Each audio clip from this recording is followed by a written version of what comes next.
What if your child could read your mind? Or if you could learn to read other people's minds and send telepathic messages? Like, imagine you've been told your entire life that telepathy is science fiction and it's for crazy people and for charlatan psychics.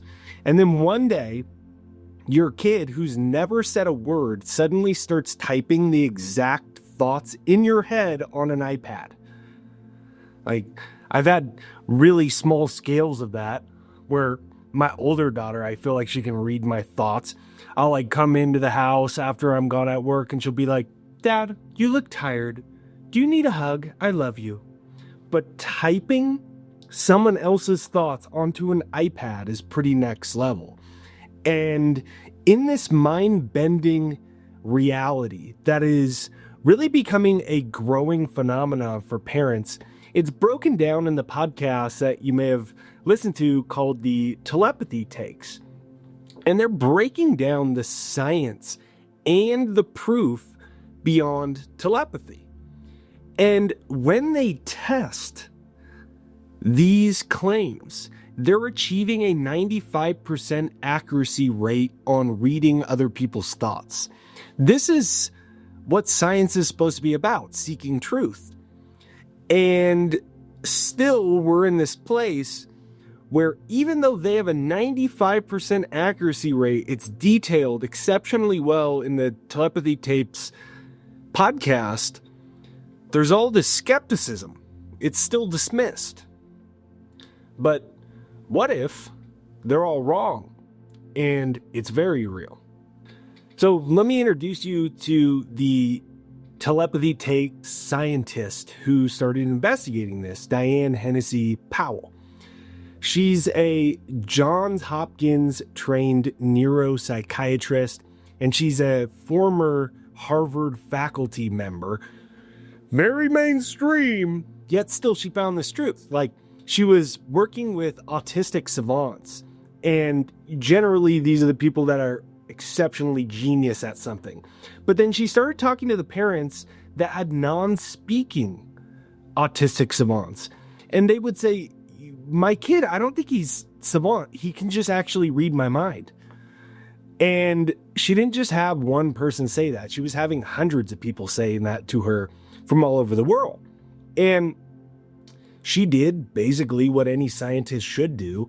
She tested if these things were true. And so what if I told you that she had a 95% success rate? That in her experiments, she followed just basically a simple structure. Number one was a non-speaking child who was placed in a room. And then number two, a parent or a teacher sat in the other room out of view. And then number three, the adult was given a random number or image to focus on. Number four, the child was asked to type or point to the answer. Now, crazy, there was a 95% accuracy rate. 95%. And if this were literally any other field, this would make headlines. It would be accepted as the new science, that telepathy is possible, that even you and I can do it, not just an autistic savant. It would really revolutionize in any other field a 95% success rate. So check this out. Mia, who probably is one of the most compelling stories. She's a 12-year-old non-speaker from Mexico. She can't talk. And Mia's parents were told she was never going to be able to communicate. And then suddenly she starts typing full sentences on an iPad, revealing a hidden intelligence and awareness that nobody had expected. And then it got really crazy. Mia told her mother that she could read thoughts. And to test this, Mia's family did their own personal experiments. First, her mother would silently think of a word, and then Mia would type it correctly. And then second, a number was sent to a relative's phone, hidden from Mia. She couldn't see it. She would type the exact number. And then third, Mia was blindfolded, and she still sorted color objects correctly as if she could see through the blindfold. And when Dr. Powell tested Mia on camera, the results were crazy. Every scientific control was in place. She got all the answers right every single time. And there was a professional videographer who was skeptical of all this, and he filmed the entire process. He didn't believe in it. And after he's watching this firsthand, and he can't explain what he just saw, it's disproved his entire belief system he had about reality. And he's like, all I know is this is real. So why is the science ignoring it? You know, there's all these well-documented findings. Why isn't this front page, right? That's what they talk about in the telepathy tapes. And they start with like cognitive bias, that essentially we're all vulnerable to a cognitive bias. Once we formed an opinion, even if we're presented with facts that are true, we still have this cognitive dissonance, because then we have to reject our old worldview or admit we're wrong, especially in scientists. And then number two is the fear of career suicide. So Dr. Powell talks about that when she started researching telepathy, she risked, destroying her entire academic reputation, right? It's not really a topic when you're at Johns Hopkins and Harvard. And that keeps people away from new ideas. And then number three is a materialism problem. So mainstream science is built on materialism.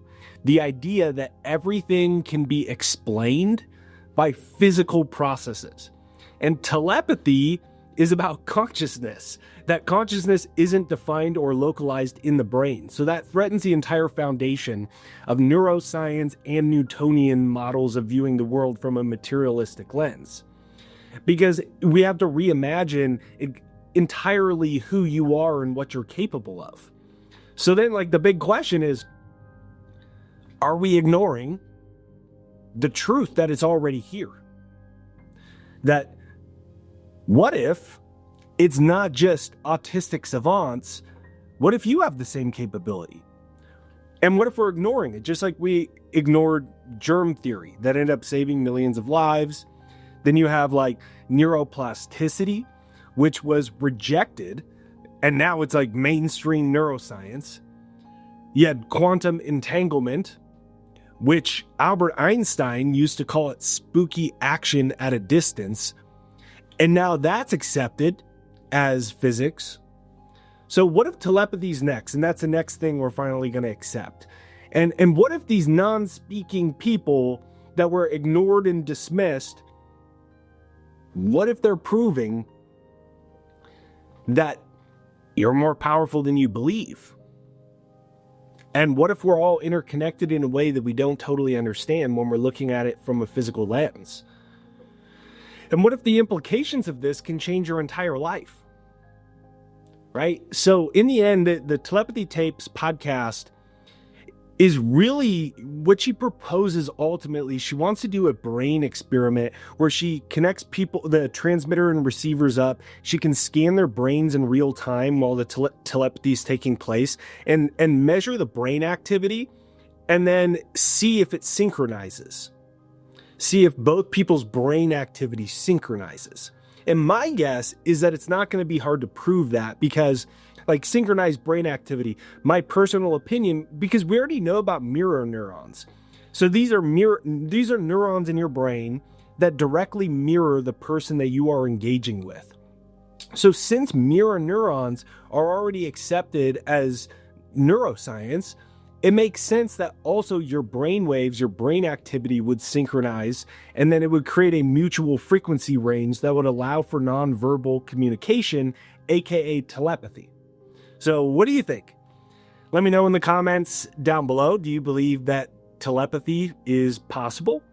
Are we ready to accept that your mind is more powerful than you've ever imagined? If you haven't yet, you can check out the Telepathy Tapes podcast. I'll post a link in the description. Let me know if you've checked it out. Let me know what you think. Are you capable of sending a telepathic message? If you want to give it a try from your own home, you can click on this video here, and I break down one of my most viral techniques on how to send a telepathic message fast.